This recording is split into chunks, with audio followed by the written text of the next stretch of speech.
दोस्तों, हमारी आज की कहानी है सच्चा पुण्य कब मिलता है।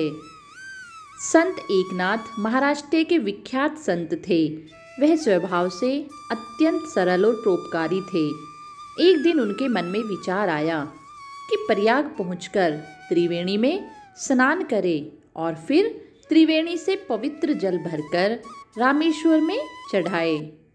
उन्होंने अन्य संतों के समक्ष अपनी यह इच्छा व्यक्त की। सभी ने हर्ष जताते हुए सामूहिक यात्रा का निर्णय लिया। एकनाथ सभी संतों के साथ प्रयाग पहुँचे। सभी ने त्रिवेणी में स्नान किया। उसके बाद अपनी अपनी कावड़ में त्रिवेणी का पवित्र जल भर लिया। पूजा पाठ से निर्विघ्न होकर सबने भोजन किया और फिर रामेश्वर की यात्रा पर निकल पड़े। संतों का यह समूह यात्रा के मध्यम में ही था कि मार्ग में एक गधा दिखाई दिया।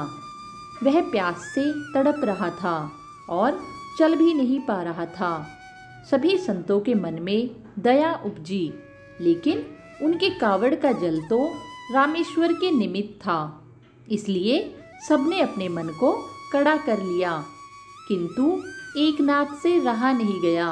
उन्होंने तत्काल अपनी कावड़ से पानी निकालकर गधे को पिला दिया। प्यास बुझने के बाद गधे को मानो नया जीवन प्राप्त हो गया हो। वह उठकर सामने घास चरने लगा।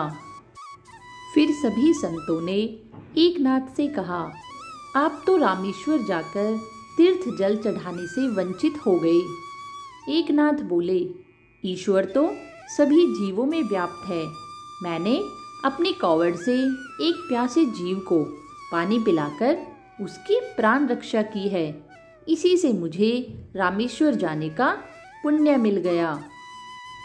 वास्तव में धार्मिक विधि विधानों के पालन से बढ़कर मानवता का पालन है, जिसके निर्वाह पर ही सच्चा पुण्य प्राप्त होता है।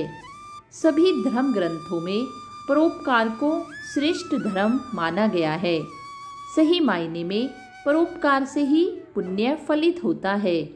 ईश्वर की सच्ची उपासना भी यही है।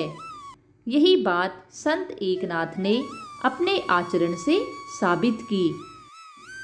अब सारे संत उनकी बात सुन के नतमस्तक हो गए। तो दोस्तों, इस छोटी सी कहानी से हमें बहुत बड़ी सीख मिलती है कि मानवता से बढ़कर इस दुनिया में कोई सच्चा पुण्य नहीं है।